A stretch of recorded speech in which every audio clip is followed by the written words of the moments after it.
You are now listening to Random Ramblings with Rob. Yay! Yay! Yes!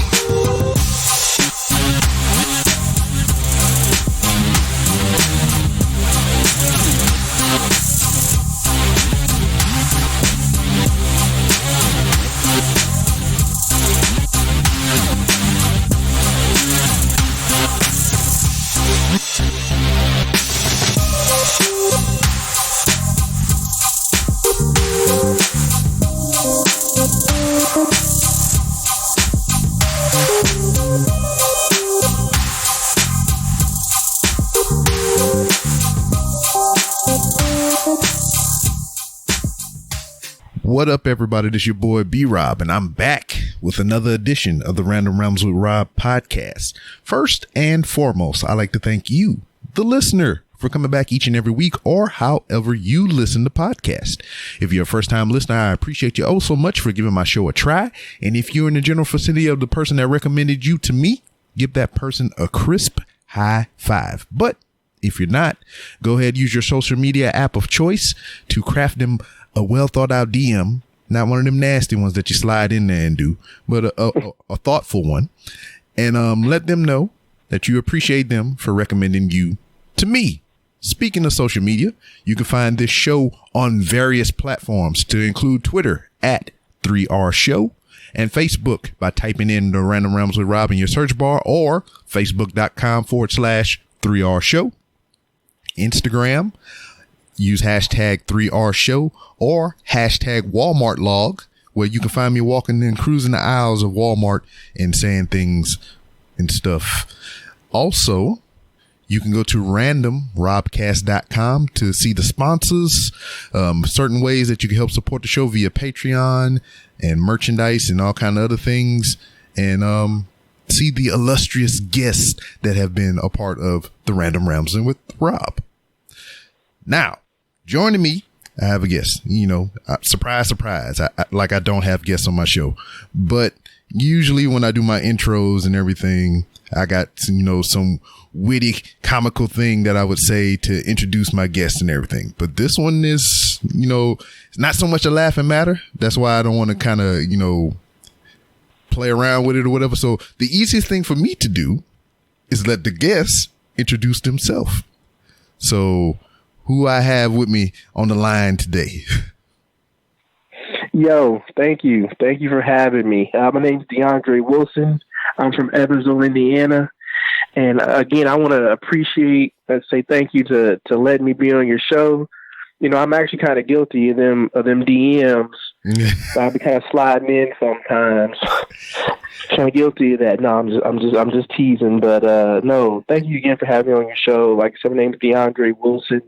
I appreciate all your listeners that are going to tune in and retweet this. I hope it's going to be a good podcast for them. Yeah. So I mean, you got to shoot your shot when you're getting them DMs sometimes, man. I mean, you have to shoot your shot. And as a LeBron fan, I'm pretty good at it. Word. Okay. Since you're a fan by proxy, you're a good baller too, huh? You know what? Here's the funny thing. Here in Indiana, I do not know how to shoot a basketball or dunk a basketball, but I do enjoy watching it. I mean, I do as well. I'm not into basketball as much as I was back in the day. But now it's not even just if I turn it on and I ain't got nothing to do, I see a game pop up on the menu, I'd throw it on and just to have it in the background. Yeah. I think the most into basketball I am is NBA 2K. Okay. Yeah. But sir, you have some things going on or whatever. I got to I do. Yeah, I got to see a little bit of a media packet that you sent to me and everything about why is you pushing a 200 and some odd pound tire all across your city. So if you don't mind, go ahead and elaborate and let the people know what you got going on and the cause of you pushing this big old tire around. Definitely. So this is what I really hope your listeners really take away a lot of my story, and then also find a way to utilize my story to help them get through, what they're going through. But here in Evansville, Indiana, I'm rolling a 230-pound tractor tire all around throughout the city. As a matter of fact, I'm probably going to go from Evansville, Indiana to Newburgh, Indiana, which will probably be about a 3-hour walk for me. I'll probably accomplish that on Tuesday because it's going to be real hot, real nice, and I'm going to do that. But the reason why I do it is because my father, he started rolling the tire while he was battling stage 4 liver cancer and colon cancer. And so after his chemo treatments, he'd come home and he'd eat, a whole box of pizza or cheese, or, whatever he was in the mood for, whatever he was craving that day. He'd get done eating and he'd take off. And he would roll that tire for hours, probably about 2 to 6 hours. That he just rolled. The community loved it. People would always call or text me and say, "Hey, I seen your dad." And that's what he did. He knew he was going to die, but he didn't want to go without a fight.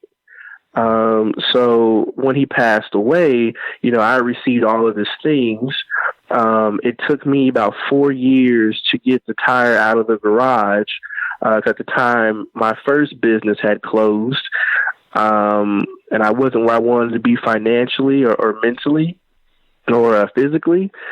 So, I got that tire out the garage and I started rolling it just to work out and be in shape. I didn't think anything would come of it until one day I took it out and kind of went around the city with it after I built up the strength and the confidence to do it.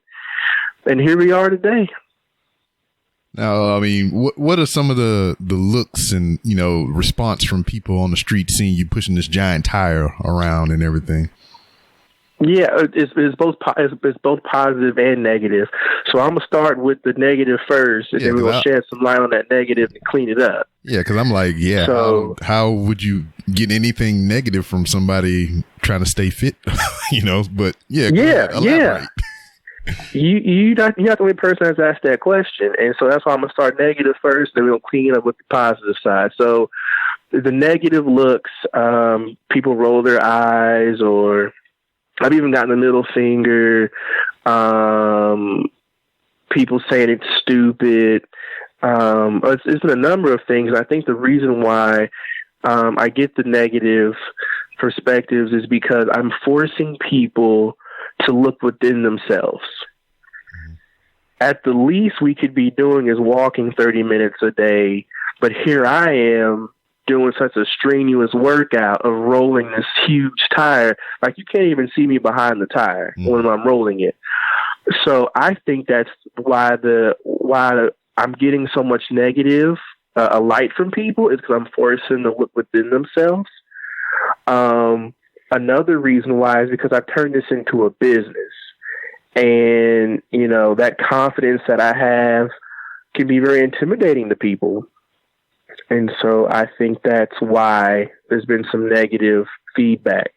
But the positive feedback is I bring people to tears all the time because they've seen my dad do it. And then to continue the legacy, they love it, and people are taking my pictures and wanting hugs. And I remember this one gentleman came up to me and he said, my mom recently passed from cancer, and on our way to the cemetery, we saw you, and you made my entire family feel that much more happy, and that, we're going to be able to get through this.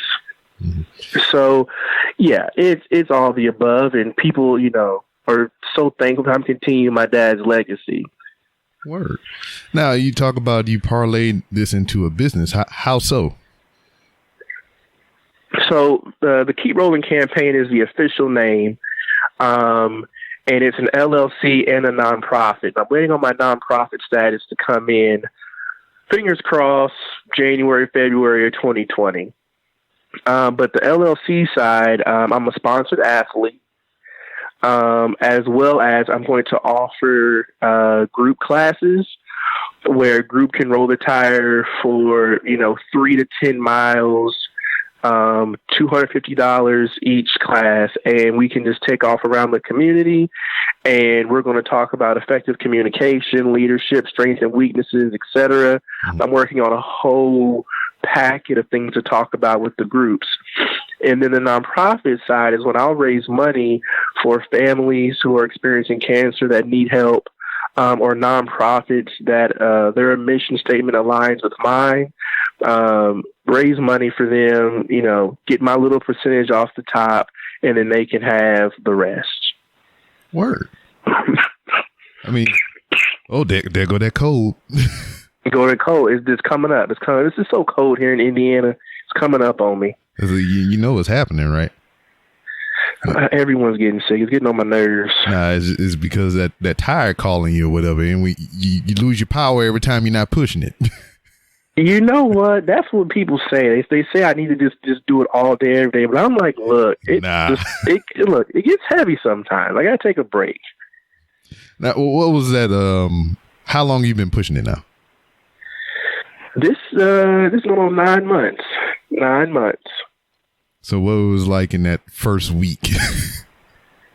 Oh man, so the very first week, I get the tire out the garage. I'm thinking to myself, what in the heck am I doing? Mm-hmm. And how in the heck could my dad, knowing that he was dying, he was on the inside, he was deteriorating, how in the heck was he moving this thing? Mm-hmm. I tried, and it fell on me. I was getting so frustrated because I couldn't for the life of me figure it out. The physics. Oh man, legs was hurting, shoulders was hurting, arms was hurting. I mean, it's a full body workout. So I was trying to figure this mess out. Luckily, I didn't damage anything. I didn't hit anybody's vehicle. But I mean, it took a while, and I just had to take a step back and understand. Like, look, if I want to roll this thing, I'm going to have to move. And I'm moving, once I'm with the tire, moving at about 3 miles per hour, anywhere between 3 to 5 miles per hour, which I don't think that's fast, but that's pretty fast. Yeah. When I see it on videos, I'm like, whoa, I'm moving. Or like if there's someone on a bike or a pedestrian walking and I pass them, I'm like, okay, I'm really moving. I didn't expect that. But, that first week, it was so much that I went through mentally where there was some doubt, but I just ended up pushing through it. And, at that point, I also weighed 235 pounds. As I talked to you today, I'm at 210. So that too, I was, one of my trainers told me, not only are you moving that tire's weight, but you're moving your own weight. And you got to think about that too. So there's so much physics behind this that at that first week, never even thought about. 9 months later, all of that is calculated. God, man, I have a hard time pushing a shopping cart around Walmart, and here you is pushing a big old tractor tire. Now, I know this is something that your father started and everything. And I did you ever have the conversation when he started? Why a tire? All the other things that he could do to, be physically fit in it, during that time frame and everything. He could do box jumps, burpees, all kind of other stuff to stay in shape. But why the tire? I asked him. He came. I was at his house. I was chilling, and he pulls in the driveway, and I see this tire sticking out the back of the truck, and I'm like, Dad, what are you going to do with this? And he looked over at me and he said, I'm going to roll it. And of course, I said, why are you going to roll it? And he just said, sounds fun. I said, you know what?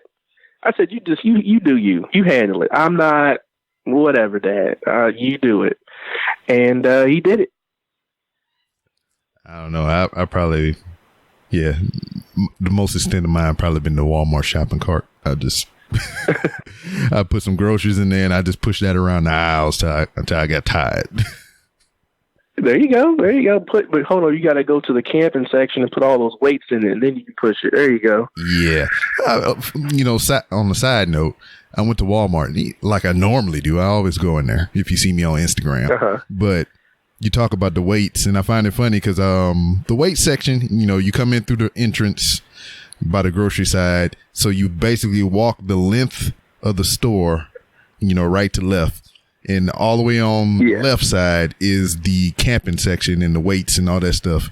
So I went all the time, just walking down the aisles and getting groceries and stuff, and there was a dumbbell, 35 pounds, sitting by like the candles and stuff. So that's about roughly halfway from the left end to the right end or whatever. And somebody just picked this thing up, pretty much brought it all the way over there and just left it there on the bottom shelf somewhere. So I was trying to figure out what was that person's mind frame in that instance. They went over there to that section. They grabbed this 35-pound dumbbell. They walked with it or had it in the cart or something and just left it there and went on about their business. Man, they probably thought, I don't need this anymore, and just took it out and set it down, or maybe trying to be funny. I don't know. They should have bought it. I know that because I believe in, being physical some type of way, weightlifting, boxing, running, walking. They should have bought it. But I get things happen. Things come up. So, I mean, in addition to pushing the tire, you are incorporating some other exercises in your routine, correct? Yeah. I'm sponsored by Champ Fit Studios. It's a gym here in Evansville, Indiana.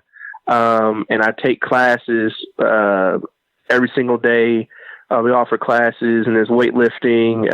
It's 4 stories of fitness world. It's an ecosystem of just being fit, and I love it there. So that's what the workouts there I do. Okay.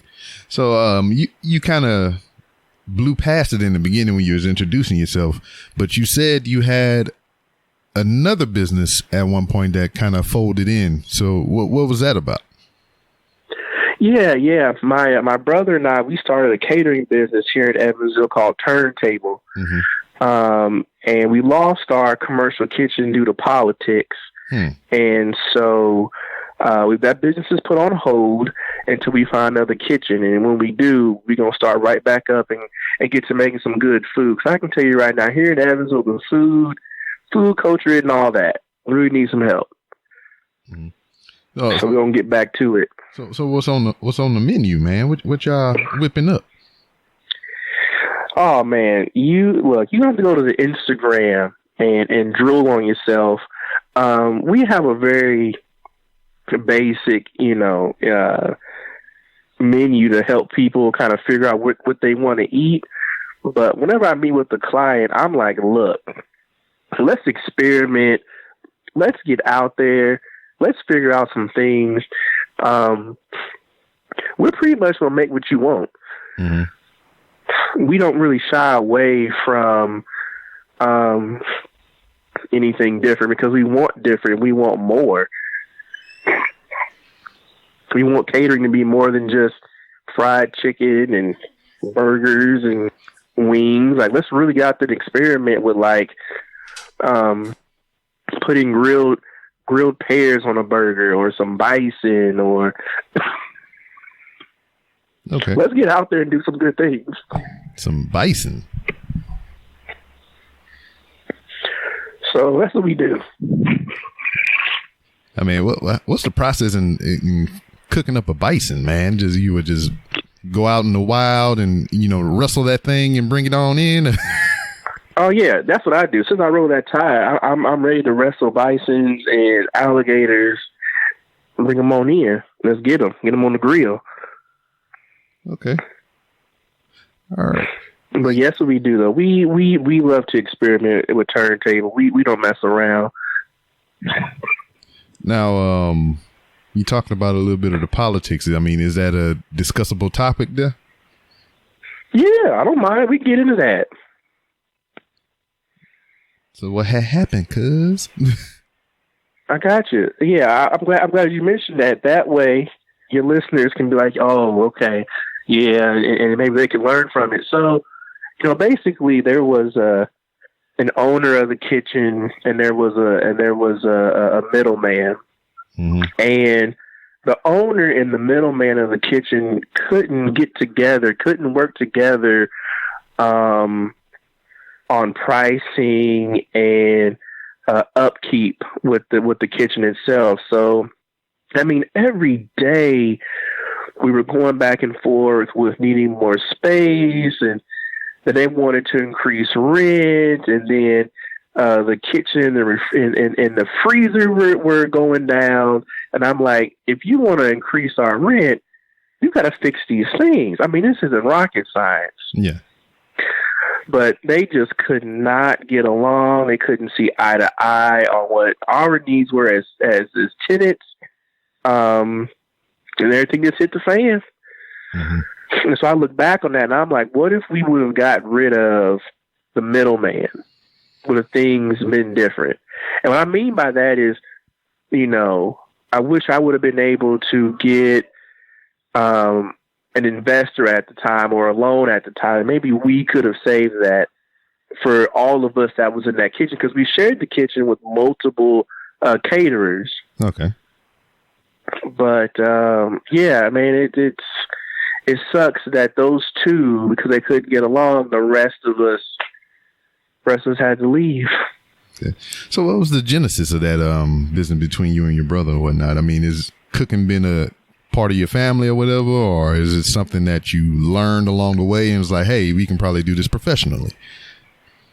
Yeah, we both, you know, in college, we both went to school for hospitality, but he had a longer culinary term than I did, and he's the chef for Turntable. I'm just a cheerleader. That's all I am.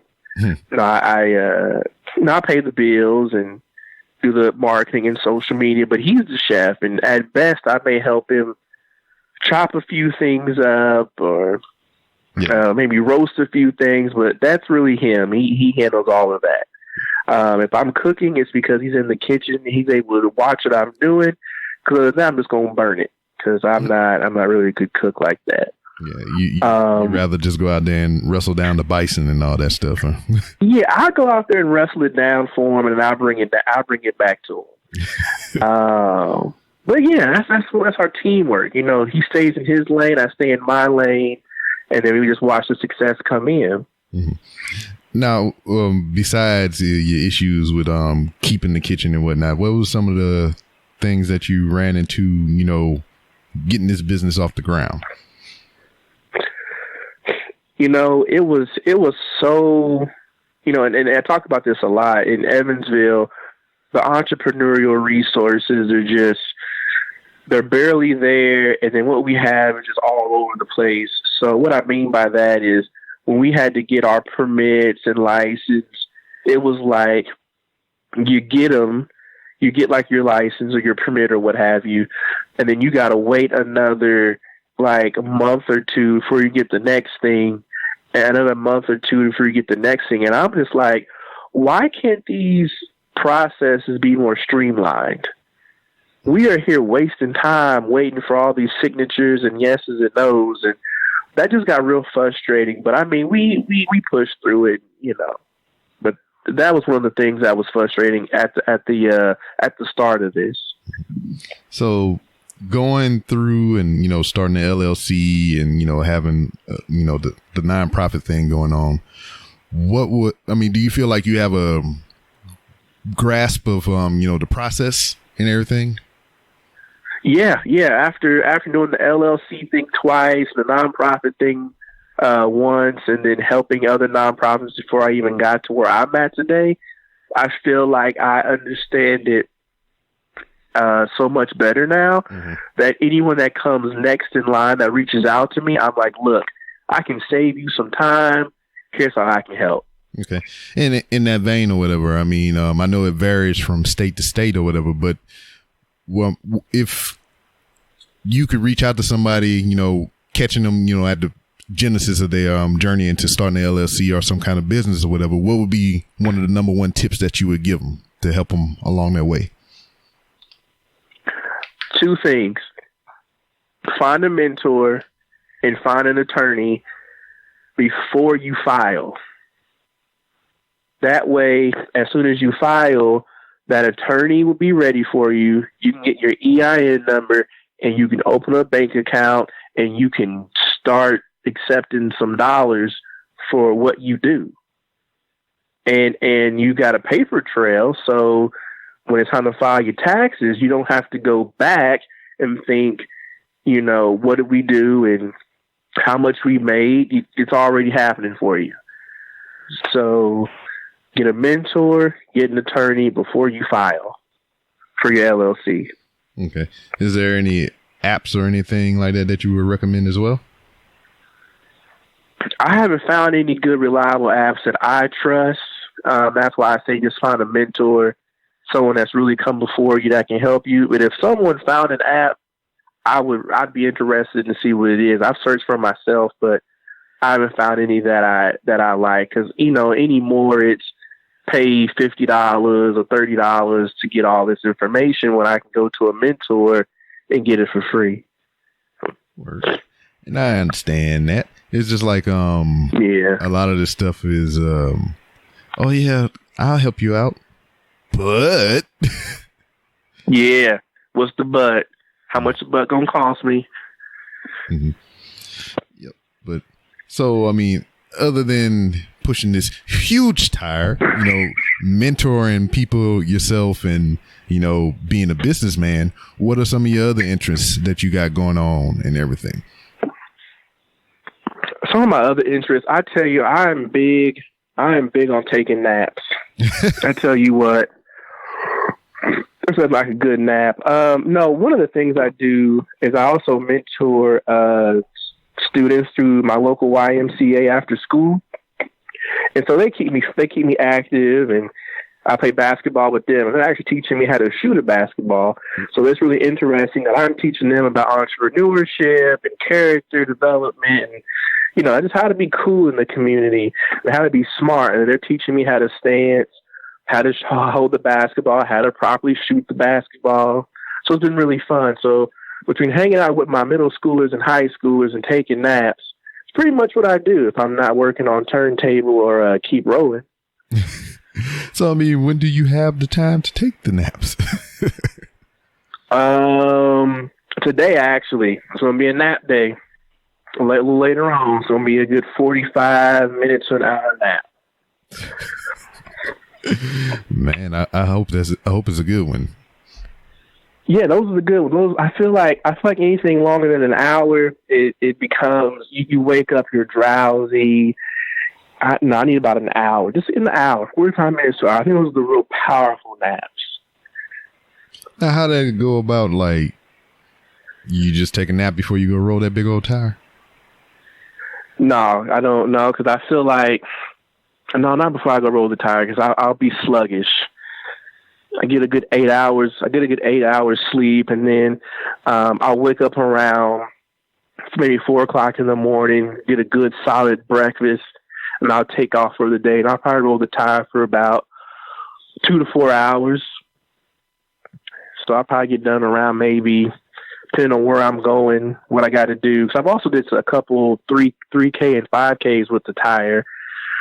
So depending on what I have to do that day and how far I want to go, probably get done around 10 a.m. or noon. Depends on what I got. Heard. So, like, you do that then, too? You do, like, 5Ks and all this stuff, and you bring the tire with you? Bring the tire with me.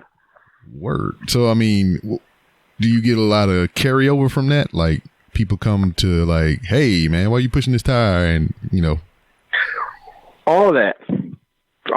That is, it happens. And a lot of it, again, is positive, and people want to try it, and they want to flip it and take a picture. And other people. Yeah, other people. My bad. I'm good. Yeah, other people just, they just roll their eyes and can't figure it out. And I hate when they make the joke, are you tired? I was thinking about it when you said joke. Yeah, I'm like, okay, let me tell you, the first time I heard that, I'm like, okay, that's a good one. But after hearing it about 5 million times, I'm like, come on, Evansville, we got to get more creative than this. Come on now, we got to step up our comedic game if we just gonna keep saying this. This isn't gonna work. I'm sure there's more jokes we can make, but that's the one that is commonly used and deeply played out. Now, as far as your businesses and your charity efforts and whatnot, has anybody really, come at you with like I know you say you had the gym doing the sponsorship, but like, has anybody else approached you about anything like that? Not yet. I'm a firm believer. Once you put something in the universe like this, people are going to want to work with you, but they want to see what you bring to the table first. Mm-hmm. And because I'm doing this in small phases, I've got a tremendous amount of attention, but I think people are ready to see me put the work in now when it comes to those campaigns and things like that. So I'm pretty sure something else is going to come up a little later. Word. But if you could say anything to anybody that may be listening right now, what would be your words of encouragement or wisdom and whatnot? Never say never. Let me tell you about that. When my dad was living, my uncles and aunts and friends would say, "Hey, are you going to roll the tire too?" And I was like, "Absolutely not. I'm not going to roll this tire. It's just not something for me." And look where we're at today. Word. So never say never. Yeah. So before we ride, let everybody know where they can find you on social media, different ways they can help support your cause, and whatever else that you got. So there's a couple ways. Twitter and Instagram, DeAndre D. Wilson. Please follow me. I do follow back. LinkedIn, DeAndre Wilson. Facebook, DeAndre Wilson. And the cool thing is all my default pictures is me standing next to the tire. So you'll be able to identify me pretty fast. Mm-hmm. I just dropped my YouTube channel. The Keep Rolling campaign is the official name. I'm going to have that YouTube channel officially going now because the Keep Rolling campaign has 3 core objectives: cancer awareness, fitness, and community conversation. And so with that YouTube channel, I really plan to interview a lot of entrepreneurs and creatives in my community, and we'll discuss impact, things of that nature. So you can find me on YouTube. Find me anywhere. You can Google the Evansville Tire Guy. If that's easier for you, and it'll pop up that way. So however you want to find me. Now, you talking about doing interviews and stuff for your YouTube channel. Are you going to do the interviews while rolling the tire? So that's the cool part about it. I do plan to do that. The point of it is I'll roll the tire and talking to different folks, and then at the end of it, they have to try to roll it. Novel concept. You just rolling all the things into the tire. Yeah, all of it. Some of my interviews will be sit down, but for the most part, they'll be me rolling the tire. You gonna sit on the tire while you have conversations? Here's the cool thing about that is, so when I roll through the neighborhoods, and people are seeing me rolling the tire and they're waving now or coming out and talking to me and figuring out why I'm doing this, we built a level of trust.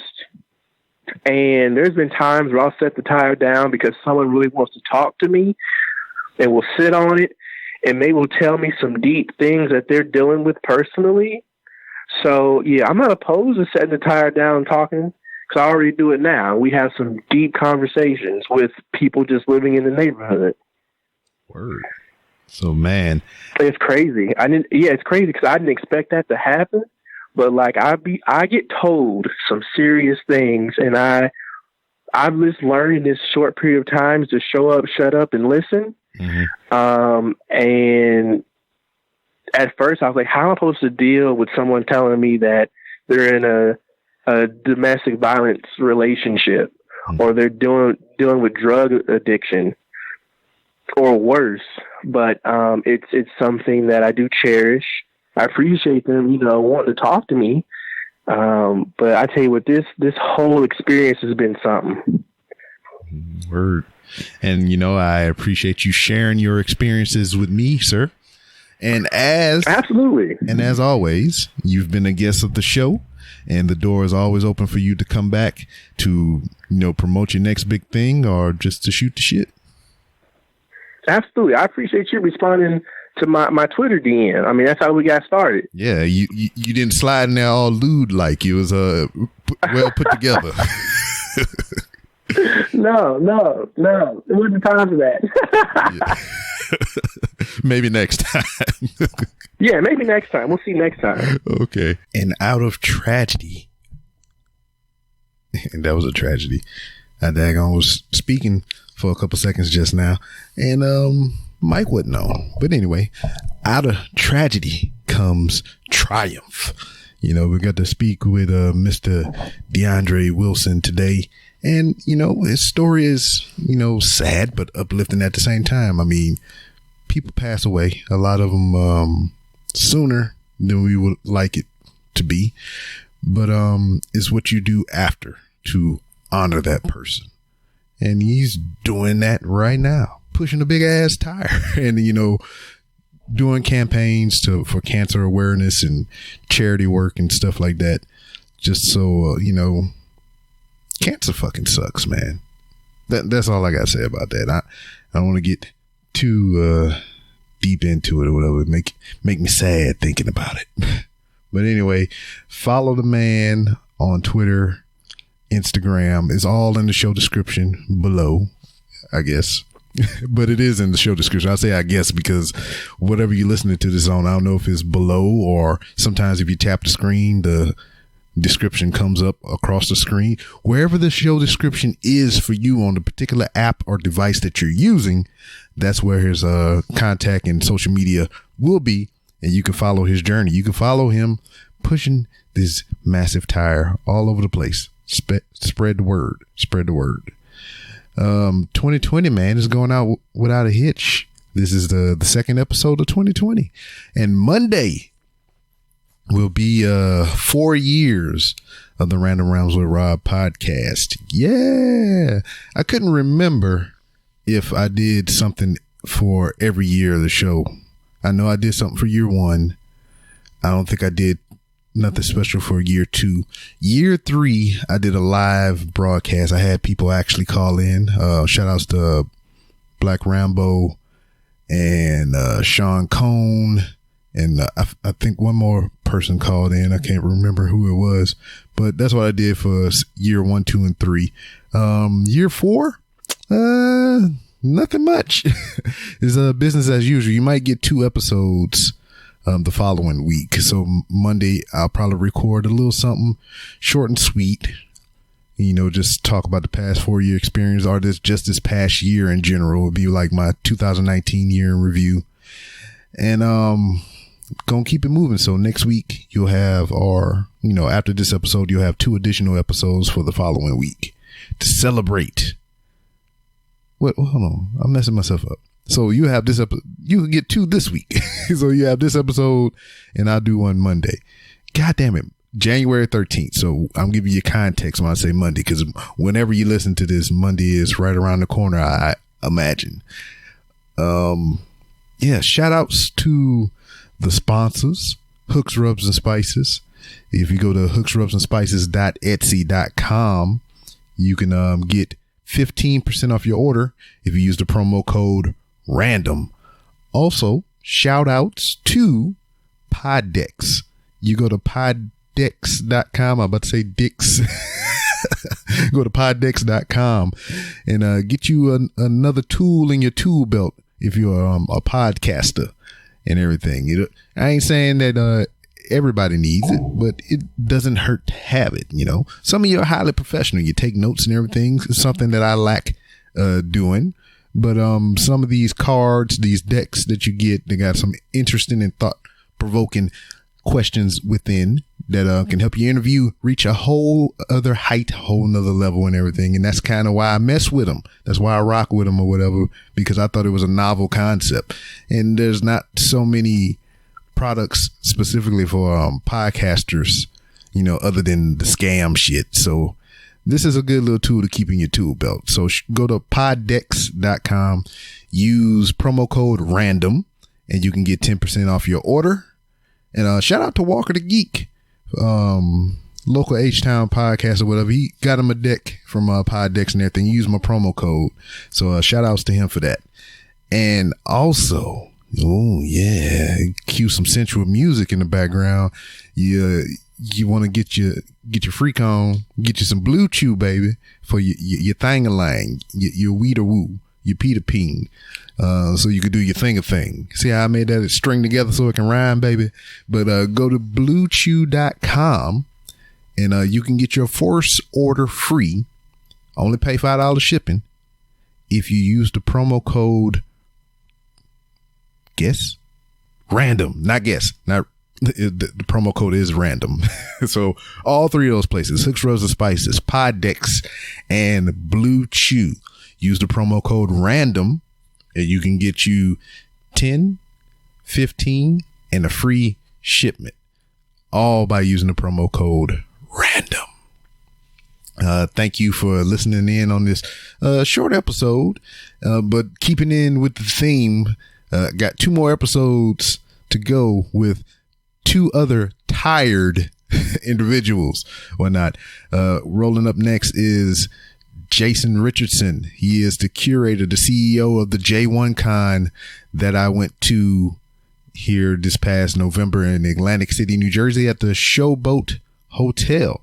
So I appreciate the brother for inviting me out and letting me be a part of his creation, his legacy, essentially, and whatnot. He got 2 of them coming up this year in 2020. One's going to be in Jamaica and one's going to be right back in the States in New Jersey, I believe. So be looking out for news about the next J1 Cons with S on j1con.com. So I got his episode coming up next. He's a tired individual, man. He does all this stuff, all this work. And he's like, you'll hear it in the interview, you tired as fuck. And then after that is my homeboy JD coming back, Mr. Roque. He is separated from the military, and we talk a little bit about his civilian life now. He holding down 2 jobs just to keep himself busy and whatnot. And currently, as of this recording, he is in England right now. And he'll tell you why he is there in the next interview and whatnot. You can follow him on Instagram. I forget what it is off the top of my head because it's convoluted. It got numbers and letters in it. But yeah. So just him running around and living this civilian life that he's not used to, lack of exercise and everything at the moment. He is a very tired individual as well. And then we got some cool episodes following those other ones there. So stay tuned. Go to randomrob.com. We took the cast off to save some money. And you can follow me on social media, on Twitter at 3R Show. You can follow me on Instagram at the 3R Show. And you can go to Facebook and check out what we got going on over there by going to facebook.com/3R Show. Remember, go to randomrob.com and you can find many different ways to help support the show. You can be a Patreon for as little as $1. And if you want extra content, that'll be $10. That's the only 2 tiers I got, $1, $10. Because if you want me to do extra work, you got to pay me.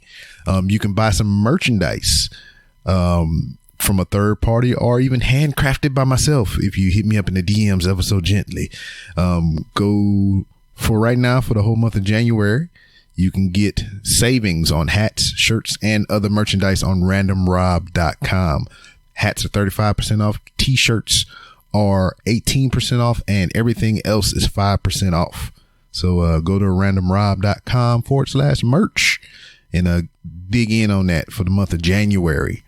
And whatever else. I got Amazon wish links on there. And as I always say, you don't have to give me your money. I'm going to do this podcast regardless. It would help if it can generate enough revenue to support itself. That's really the goal of the things. But the most important way that you can help support this podcast and any other podcast that you listen to is by liking, subscribing, retweeting, and writing those 5-star reviews. As of current, I'm going to give you a real-time look as I record.